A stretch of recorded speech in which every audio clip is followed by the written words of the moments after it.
Le FC Barcelone est qualifié directement pour les demi-finales de la Coupe del Rey. Malgré que jusqu'ici nous ne savons pas avec qui nous allons les discuter, mais soyons patients car il y a encore beaucoup de duels à rapporter pour que nous puissions savoir avec qui nous allons discuter cette demi-finale. Mais en dehors de ça, on tient très bien à préciser que hier on a joué contre Albacete. Là on n'a pas tardé à rosser Albacete qui nous a poussé à avoir cette victoire et cette qualification. Alors vous savez tous que après le match il y a des révélations chocs et c'est dans ça qu'on va essayer de débattre ici. Je tiens à préciser qu'on ne va pas parler du Real aujourd'hui, c'est uniquement FC Barcelone, donc je suis désolé les gars. Et c'est parti. Salut les gars, j'espère que vous allez bien. Moi c'est MC Joli, on passe 100% football, tout ce qui est de l'actualité. Si vous êtes nouveau à la page, n'hésitez pas à vous abonner, de partager au maximum car c'est ça qui fait le référencement. Comme je tiens toujours à dire, c'est gratuit. Tu likes, tu partages et tu t'abonnes. Je suis sûr qu'il y a quelqu'un de l'entourage qui peut aimer ce que je fais, donc du coup, n'hésite pas à le partager. Comme je tiens à préciser, c'est seulement du FC Barcelone qu'on va parler ici dans cette vidéo les gars. Donc commencez déjà à vous abonner comme j'ai précisé dans l'introduction. On va commencer directement avec Marcus Rashford. Quand on tient très bien à préciser qu'il y a quelque chose qui ne va pas depuis ce matin-là. On tient à préciser, à l'heure actuelle, le Barça ne souhaite pas payer les 30 millions d'euros pour Marcus Rashford. Vous vous posez des questions à savoir pourquoi le Barça ne veut pas s'avantager ou bien prendre cette aventure de payer Marcus Rashford. Je vais vous dire quelque chose de très concret. Marcus Rashford, c'est un excellent joueur. Il est très fort, je tiens très bien à préciser. Il fait des stats, mais il ne progresse pas. C'est ça le véritable problème, les gars. Il fait les stats de malade, mais je vous assure, il ne progresse pas. Il est nonchalant dans son jeu. Il ne veut pas faire la différence quelque part. Il fait les stats, c'est vrai comme je tiens à préciser. Mais les gars, il ne progresse pas. Donc du coup, moi, je ne vois pas un Barça qui va enlever 30 millions d'euros, aller donner comme ça sur quelqu'un qui est en train de faire des choses qui ne nous rassurent pas. Donc vous voyez un peu, les gars. Il y a les pépites de la Masia qui sont mieux placés pour faire que Rashford. Ça ne veut pas dire qu'on l'a utilisé. Il y a peut-être des Chelsea ou bien des Manchester United qui peuvent encore reprendre la clause, tout ça. Les gars, vraiment, j'apprécie vraiment Rashford pour le travail qu'il a bas au FC Barcelone tous ces derniers temps. Je vous assure, moi j'essaie de comprendre vraiment l'administration du FC Barcelone vis-à-vis de son achat. Au cas contraire, n'hésitez pas à me dire ce que vous en pensez en commentaire. Moi, c'est mon point de vue là-bas. D'ailleurs, vous avez vu son jeu contre Albacete hier, face à face du gardien de la D2. Il était incapable de mettre ça au fond du filet, les gars. Bref, il y a beaucoup de choses. Si on peut faire le récapitulatif, on va pas quitter ici. Donc du coup, on continue. On va tomber directement avec Lamine Yamal, les gars. On tient très bien à préciser que le FC Barcelone s'est imposé à 2-1 face à Albacete. Alors, Lamine Yamal n'a pas tardé d'inscrire un but. Et pour moi, je pense que Lamine Yamal est parti pour être le meilleur joueur du monde. Même pas qu'il est parti, pour moi, je crois et je dis qu'il est le meilleur joueur du monde, les gars. On tient très bien à préciser, il a déjà 14 buts. Et il a 16 passes décisives. Alors en termes de cette saison, c'est un monstre. Oui, vous allez peut-être me dire que Mbappé a en train de manquer les buts, il a en train de grimper les échelons, tout ça. Mais les gars, je vous assure, Yamal est plus fort que Mbappé, les gars. Et actuellement, pour moi, c'est le meilleur joueur du monde, les gars. Et je vais vous dire quelque chose de très concret. À propos du ballon d'or que vous faites que parler tout le temps là, que Mbappé est mieux lancé pour gagner le ballon d'or. Lamine Yamal n'est pas mieux lancé. Les gars, la saison est en cours. Et il y a une coupe du monde qui s'annonce. Moi, je vous dis et je vous redis, si Yamal gagne la coupe du monde, il sera ballon d'or. Et si Mbappé gagne la Coupe du Monde, il sera ballon d'or. Si l'Espagne gagne, Yamal sera ballon d'or. Et si la France gagne, Mbappé sera ballon d'or. Donc vos favoris que vous êtes en train de mettre en termes de but, non les gars, arrêtez. Non, arrêtez les gars. La saison est encore là, c'est en train de se dérouler. Laissez le temps au temps de faire son temps. Et on viendra ici pour parler. Donc, du coup, comme je suis en train de dire, Yamal pour moi, c'est le meilleur joueur du monde actuellement. Il n'y a rien à dire. Laissez Messi à côté, laissez Cristiano à côté. Les gars, ils ont fait leur temps. Actuellement, c'est Yamal. On continue, famille. Alors, Azifou ne tarde pas de venir sur un micro et de dire ce qu'il pense à propos de ce match qu'on a eu à jouer hier contre Albacete. Il dit ceci, famille. Nous avons bien joué et nous sommes en demi-finale. Je pense que tout le monde peut être satisfait de nous. Alors, moi, plus particulièrement, je tiens à dire et je tiens à préciser que moi, je suis grave satisfait. Satisfait de ouf. Parce que les gars, ça a trop bavardé dans les oreilles que Albacete, c'est un club qui peut faire la différence. Chose que je suis pas en train de dénigrer Albacete. Albacete, c'est un très grand club actuellement. Actuellement, il tient à préciser. Actuellement, c'est un très grand club. Car quand on regarde le stade, ils ont eu 4 matchs. Là, ils ont fait 4 victoires consécutives. Sans toutefois oublier qu'ils ont fait 3 victoires. Là, ils n'ont même pas encaissé un seul but. Alors, ils ont seulement encaissé quand ils étaient en train de jouer avec le Real de Madrid. Bon, ça n'a pas tardé que nous, le FC Barcelone, on vient enlever ça dans les stades. Donc, du coup, c'est nous, le FC Barcelone, nous sommes arrivés, on a enlevé ça dans les stades.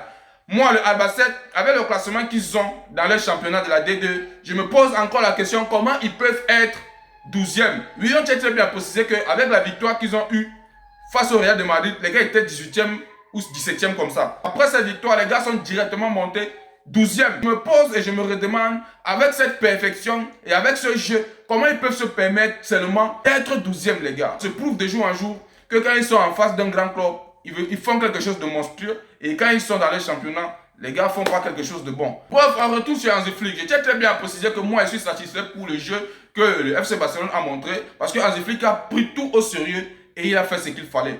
Ouais, les gars, je tiens à préciser. Quand on retourne même sur le cas de Lamine Yamal, moi, j'ai toujours souhaité que Lamine Yamal se repose sur le match qu'il a eu à jouer là, les gars.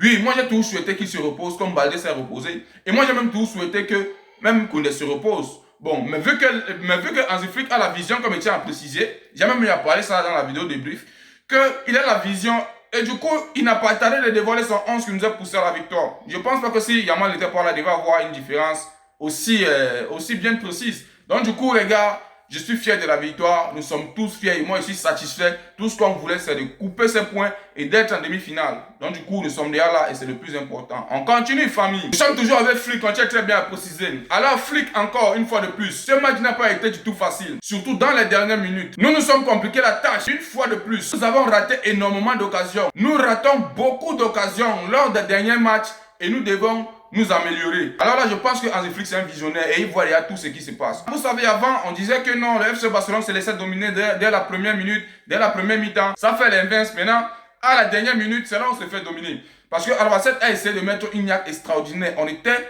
dérangés, les gars. On était dérangés. Il y avait les buts qu'on sauvait de malade. Si on n'était vraiment pas assis, je doute très très fort que Albacete ne devait pas égaliser ce but-là, les gars. Oui, vous allez me dire que Ferran Torres a marqué un but, on a refusé, que c'était seulement le crâne qui était hors jeu, tout ça. Que la VAR exagère, tout ça. Je suis d'accord. Mais on doit se dire la vérité. On doit faire beaucoup attention, les gars. On doit jouer avec le même tempérament et le même système. Nous, on a d'abord l'influence. Parce que quand un club vient devant nous, ils savent que non, c'est le FC Barcelone. Ils doivent se tenir à l'abri pour ne pas faire des bêtises. Parce que nous, on ne pardonne pas. Hein. On ne pardonne pas. Bon, vu qu'on ne pardonne pas, je ne suis pas sûr que le club avec lequel on joue va aussi nous pardonner. Donc du coup, on doit faire beaucoup attention, que ce soit en termes de première période ou bien en termes de deuxième période. Que ce soit en termes de première minute ou bien dernière minute. On doit faire beaucoup gaffe et on doit toujours contrôler le jeu. Au cas contraire, on n'aura que nos yeux pour pleurer. Bref, pour cela, moi, je tiens à préciser qu'on a eu beaucoup de peine. On a eu beaucoup de peine et on doit vraiment s'améliorer comme il tient à préciser. Comme il a vu cette erreur, je pense qu'il va travailler ça, il va mettre ça dans la tête des joueurs. C'est le plus important. Quand tu détectes, c'est plus facile à résoudre. Alors, on continue avec Flick. Oui, c'est avec Flick qu'on va parler, les gars. Trop de choses à dire à propos de ce grand monsieur. Je suis très heureux pour Araujo. C'est très bien qu'il ait marqué. Il en avait besoin et nous sommes heureux de l'aider. C'est un processus étape par étape. On voit bien que ça n'a pas été facile pour lui à la fin. On y va étape par étape. Alors, je tiens très bien à préciser qu'un monsieur comme Araujo, il doit être félicité, les gars. Malgré qu'il y a des trucs que je vais dire à propos de lui. Parce qu'il ne faudrait pas qu'on se lève, on commence à dire à Araujo comme ça.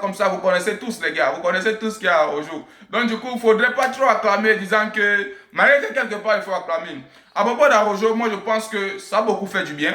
Ça a beaucoup fait du bien vu qu'il a marqué et que son retour a été remarqué. Il a repris confiance en lui et il se sent aimé auprès de ses coéquipiers, tandis qu'auprès des flics. C'est une très bonne chose, les gars. Mais pour moi, Araujo, même s'il a repris la confiance, moi j'aurais beaucoup souhaité que c'est dans les matchs comme ça qu'il puisse jouer. Dans les grands matchs, les gars, on ne doit pas faire confiance à Araujo. Il ne doit pas être titulaire.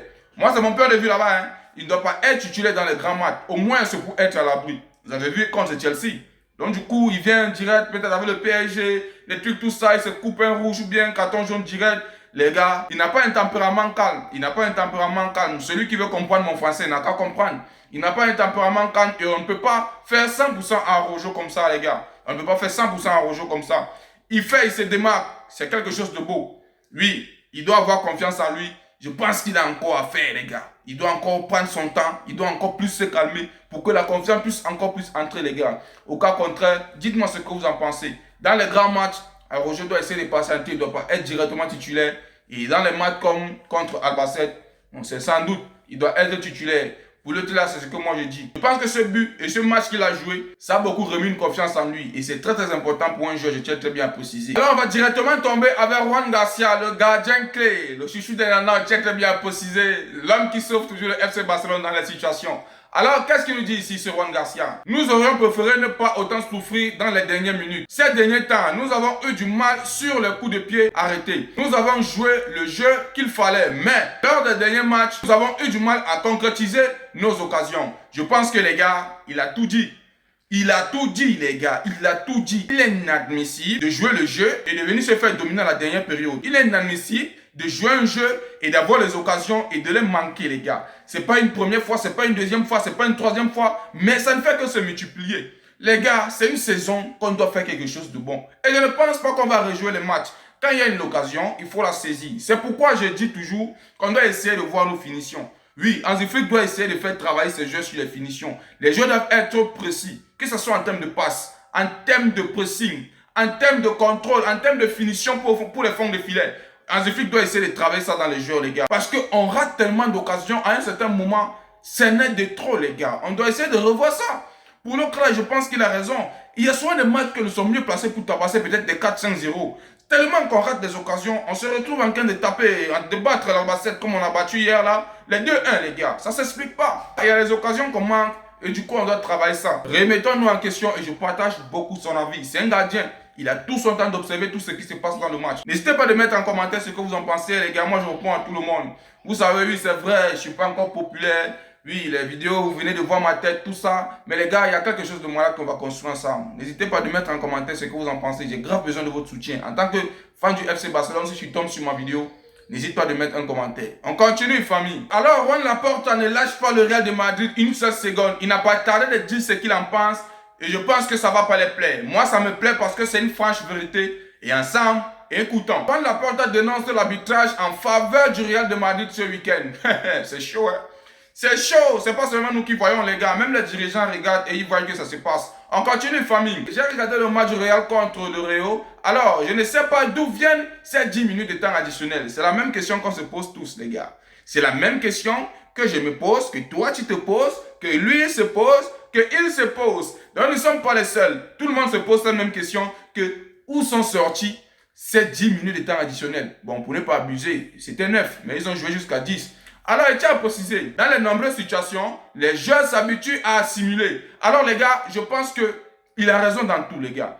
Le Real de Madrid laisse le jeu en temps réel, en temps fort. Pour eux, ils veulent simuler, au moins pour avoir la victoire. Et comment nous, on ne va pas se dire que ce sont des tricheurs? Comment nous, on ne va pas dire qu'on les privilégie? Comment nous, on ne va pas le dire, les gars? Ça s'explique, ça se voit. Ils répètent ce match. Ils sortent avec les stats d'Mbappé qui tapent les stats comme s'il en mérite. Bref, on a parlé de ça. Allez regarder la vidéo sur mon YouTube. Vous allez voir, j'ai parlé de sa famille. J'ai pas besoin de parler de ça à chaque temps parce que ça m'énerve. Vous ne connaissez même pas comment ça m'énerve, les gars. Les gars ne méritent même pas de coller derrière nous en termes de Liga. Avec tout ce qu'on fait là, les gars, avec tout ce qu'on fait, le Real de Madrid vient se coller à un point de différence de nous. Vous pensez que ça nous paie? C'est pas quelque chose de bon. Les gars trichent. Ça veut dire que le mérite ne mérite plus à ceux qui méritent.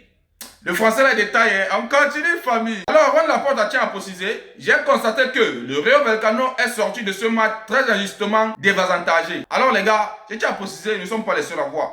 Moi, j'ai même vu le dernier joueur tellement il était triste et nerveux à un certain moment en disant que le football est injuste. Non, il a raison dans tous les coins, les gars. Il a raison dans tous les coins. On continue, famille. Il favorise un club qui possède une chaîne de télévision consacrée à descendre des habits. Il a expliqué que tout ce qu'ils font leur nuit. Alors, les gars... Le gars, il lâche pas l'affaire. Bref, les gars, ils ne peuvent pas dénoncer. Non, ils ne peuvent pas parler de ça. Ils ne peuvent pas parler de l'arbitrage. Ils ne peuvent rien parler. Oui, parce qu'ils savent très bien qu'ils ne sont pas crédibles sur ce point. Oui, ils savent qu'ils ont triché. Et du coup, ils méritent d'être appelés le Real des voleurs. On continue, famille. Alors, annonce très très favorable pour le FC Barcelone. Je ne sais pas si ça va plaire aux voisins d'à côté, mais moi, je m'en moque. Mais je vais aussi dire ce que j'en pense à propos de ça. Alors, on tient à préciser ceci. Le Barça a annoncé qu'il soumettrait une candidature officielle pour accueillir la finale de la Ligue des Champions de l'UEFA 2029 au Camp Nou. Alors là, les gars, je pense que nous-mêmes, on a des sérieux problèmes. Vous figurez que ça fait déjà un bon bout de temps que nous sommes en train de travailler sur ce stade. C'est jamais fini, les gars. Wesh, mais qu'est-ce qui manque pour que ce stade puisse être fini? Jusqu'en 2029? Jusqu'en 2029, c'est extrêmement loin, les gars. Nous, on pensait qu'on devait recevoir dans les temps, là. 2029, les gars, c'est loin. C'est loin. Bref, les gars, vous savez maintenant que le temps file. Moi, je me pose la question à savoir si c'est toujours le même temps. On laisse le temps faire son temps, comme il tient à préciser. On va voir. Et les gars, mettez-vous au travail pour finir ce stade. Parce que, on doit se dire la vérité. Non, ça fait un bail.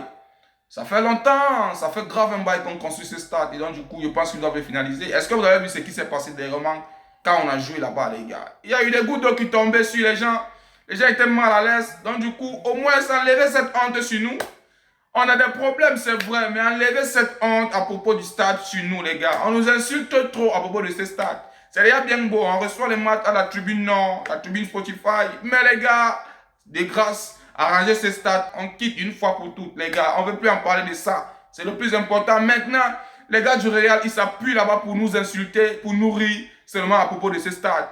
Je vous assure, les gars. Donc, du coup, faites le maximum d'efforts d'arranger ce stade. Et c'était tout à propos de cette vidéo, les gars. J'espère que vous avez aimé. N'oubliez pas de vous abonner, de partager au maximum, car c'est ça qui fait le référencement. Comme Etienne toujours a dit, c'est gratuit. Tu likes, tu partages et tu t'abonnes. Je suis sûr qu'il y a quelqu'un de ton entourage qui peut aimer ce que je fais.